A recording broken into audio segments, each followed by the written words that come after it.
Hey everybody, welcome to this week's Q&As. It's Thursday early morning, so hopefully everybody had enough time to get their questions in, but let's jump in and see what we got. Starting us out over on Floatplane, Shorjor said they're thinking of buying the OSSC Pro, but they're having a hard time choosing because they've just discovered that the Mr. Multi-System has an I/O port on the side that might be compatible with the Dexx.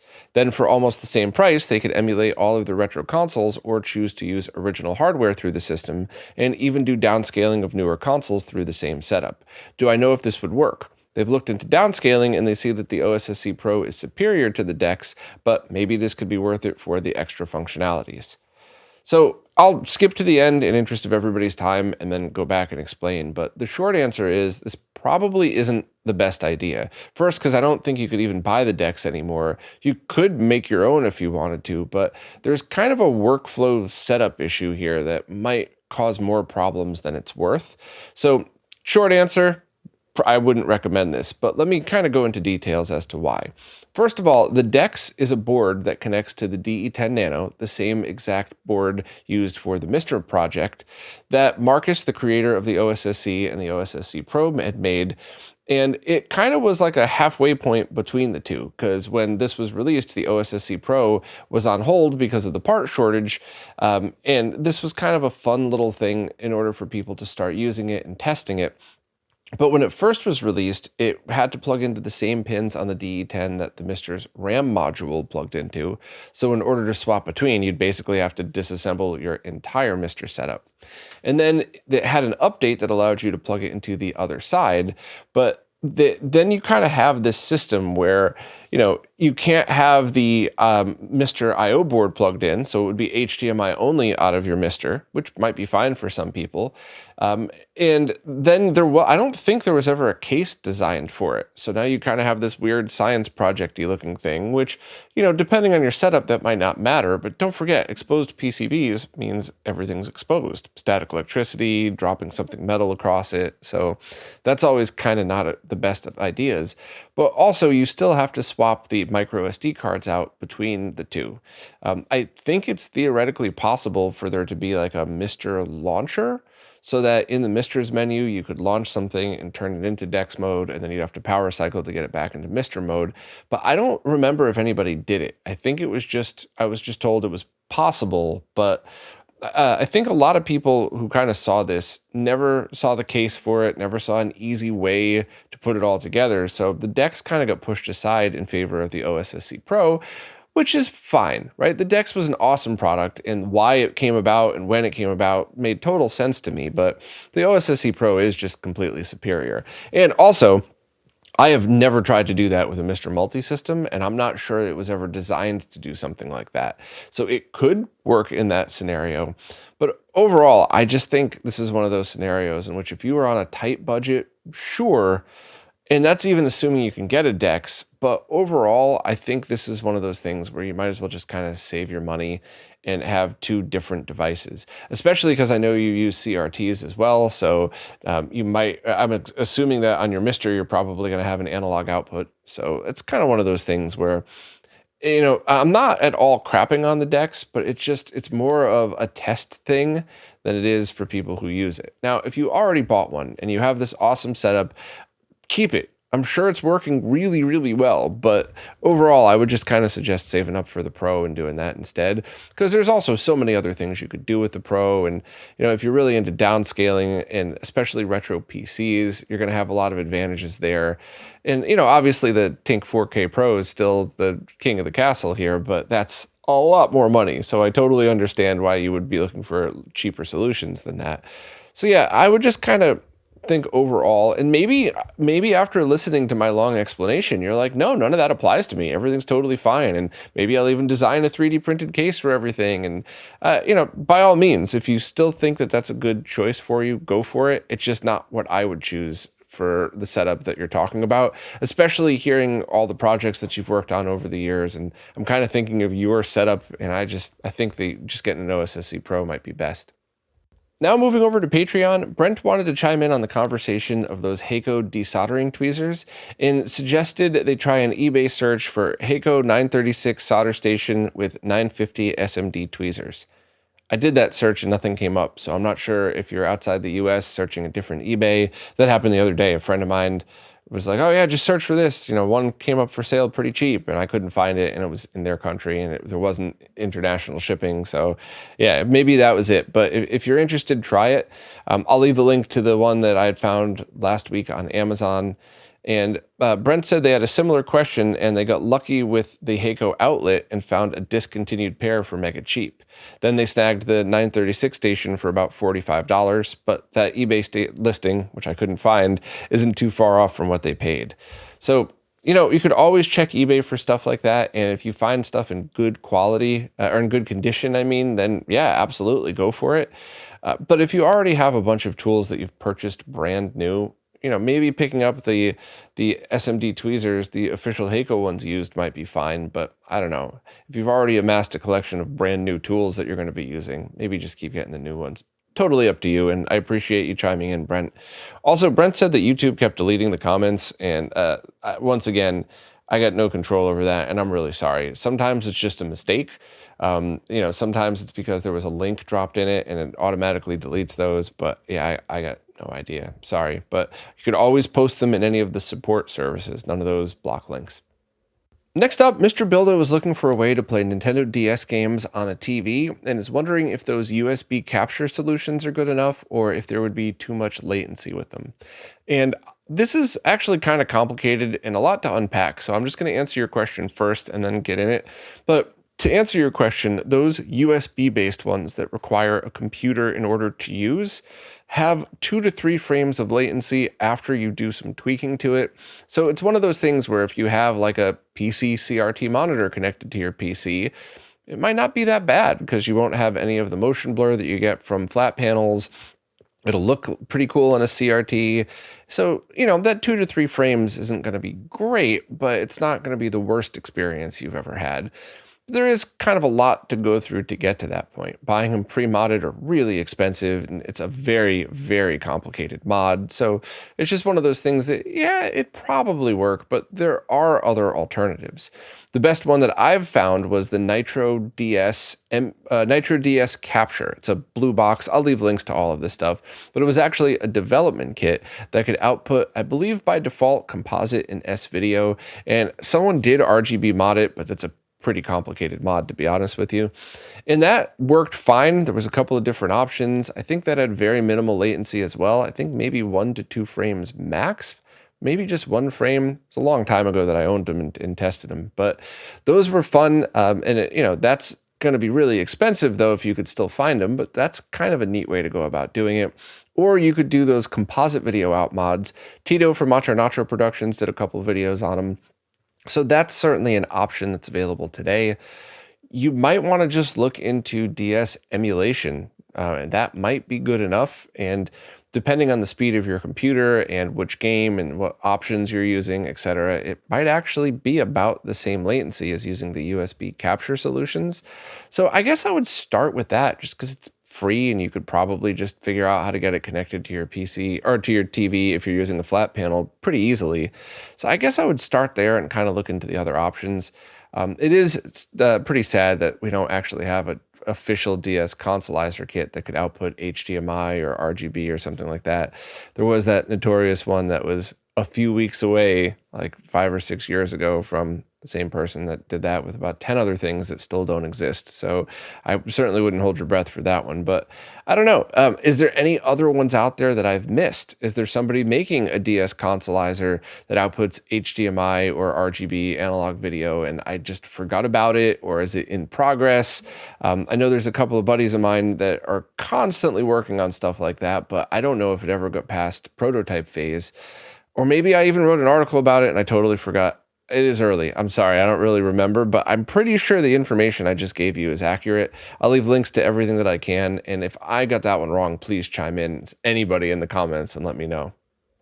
Next up, Clark Gibson wanted to know if I had any inside info on the refund situation regarding Fixel's optical drive emulators, specifically the FODE or FODE. Still not really sure how you're supposed to say it, but no, I don't. And while I don't normally like talking about this stuff because I don't like getting involved with other people's businesses, all of this stuff does put me in a weird position because, here I am talking about this stuff, and if I get a chance to try it and recommend it, then that's on me if everybody loses their money. I absolutely feel a heavy responsibility with that stuff.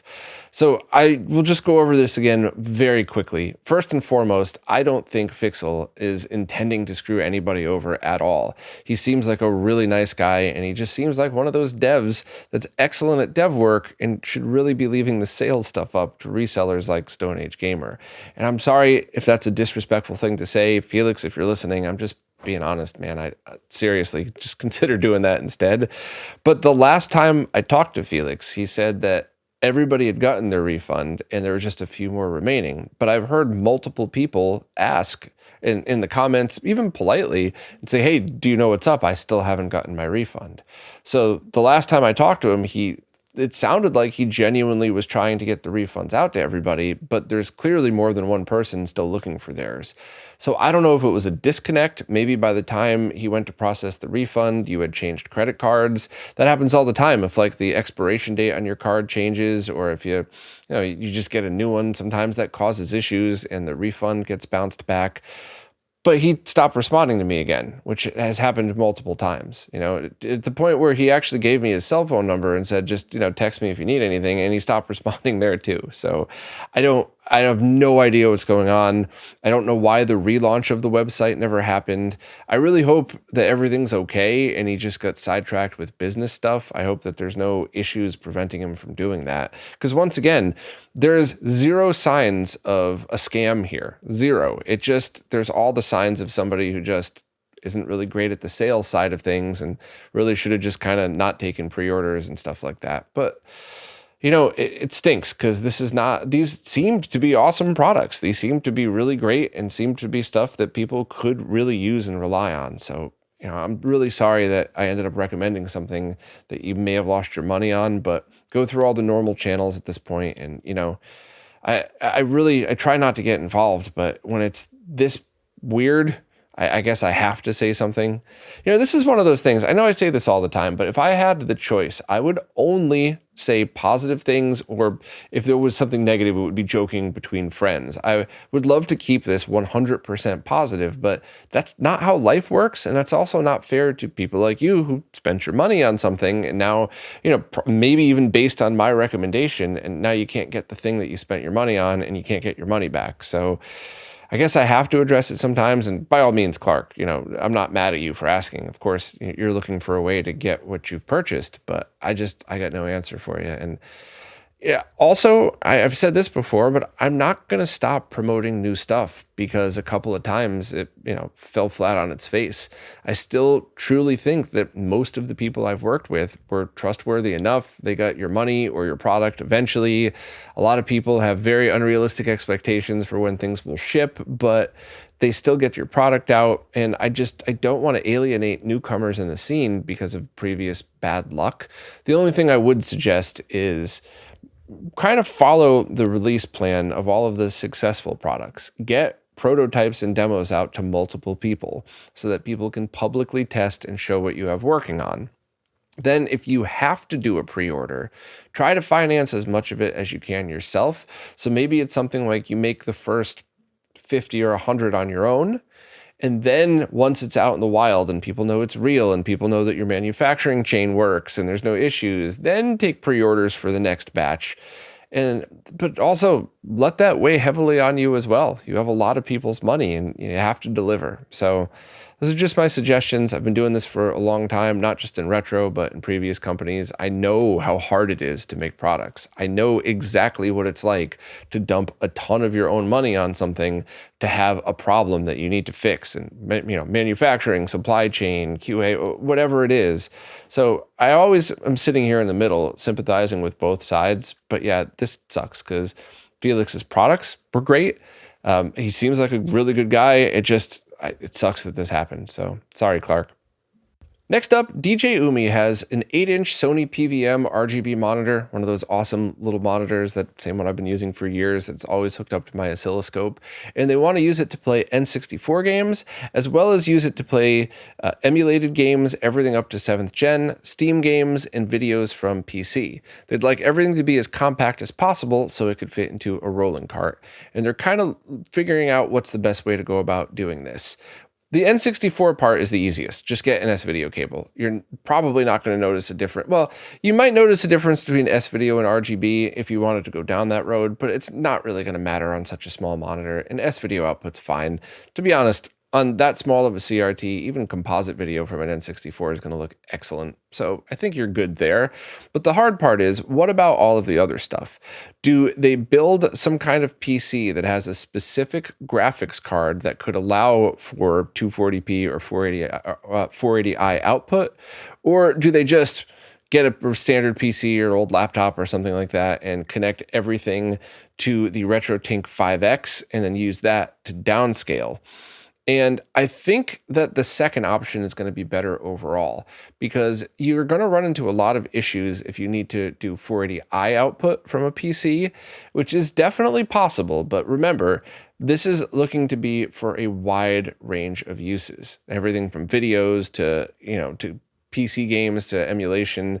So trying to get PC games to run in 240p or 480i is often tricky. Sometimes it just completely breaks it. Sometimes the aspect ratio is going to be off. So running it through a downscaler that's good would definitely be a bigger advantage.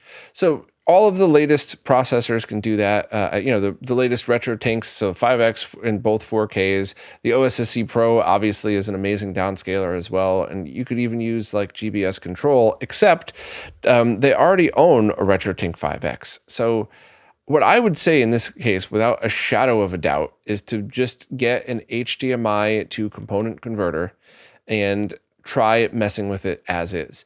The issue that you're going to run into is a lot of HDMI to component or component to HDMI these days does not support 15 kilohertz video, so 480i or 240p.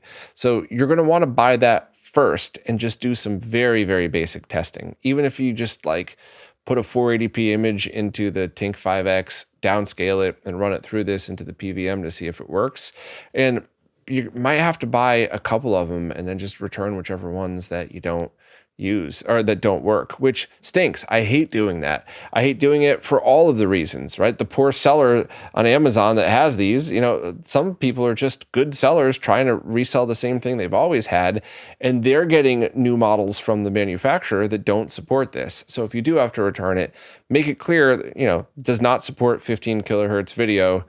These things should support 240p and 480i. It's broken. It's technically not broken, but put that in there because we need to give this feedback back to these companies so that they know they have to put that functionality back in. So try that, see what happens, and then kind of start building upon it. I promise you, if you're thinking about tinkering with this stuff, you're eventually going to need an HDMI to component converter anyway. So just pick this one up and leave it as a tool in your toolbox, especially if you find one that's compatible. And then you could kind of just go from there and see what you'd like to do. But there's so many different options that you're talking about that starting with a dedicated downscaler is going to be your best bet. And it might just be everything that you need. It might just be the perfect solution. But the clues are you already own the PVM, you already own the RetroTink, and I'm positive you have something that could output 480p or 720p. Everybody does. Even like a streaming box, you could make it do that. So you could kind of figure that out as well. Now, luckily on the input side of things, HDMI to component video, since the input side of things is going to be minimum 480p, probably up to 720p, 1080i, whatever else, those digital to analog converters, sorry, those aren't going to be a problem because they should all support at least 480p and 720p. So you got to pick up both of those boxes, start messing around, see if you could get it to work. And the input side, I don't think you're going to have an issue. The output side, you probably would. And actually, if you have any console that could output 720p via component video cables, like a Wii U or a PS3 or something like that, maybe give that a try first, so you only have to start by worrying about the output adapter. But Anyway, hopefully I was able to at least point you in the right direction for this stuff, because it can get very, very confusing. And of course, check out Marco's video on the tinks for how to do the downscaling with it. I'll leave a link in the description for you. Well, that's it for this week. If you have any questions at all, please just ask them wherever it is that you support in the latest Q&A post, because the way the services work, it's kind of a pain to figure out what's a new question on an old post. Plus, as you saw here today, I really like just scrolling through and answering these questions as if we were hanging out at an expo somewhere. That also means I do make a bunch of mistakes, but I try my best to always be clear about when I know the answer and when I'm guessing the answer based off of memory. So hopefully that's good enough for everybody. But as always, thanks to everybody who participates, and especially thank you to everybody who supports in absolutely any way, because it really is you who's keeping all this stuff going. So thanks, and I'll see you next week.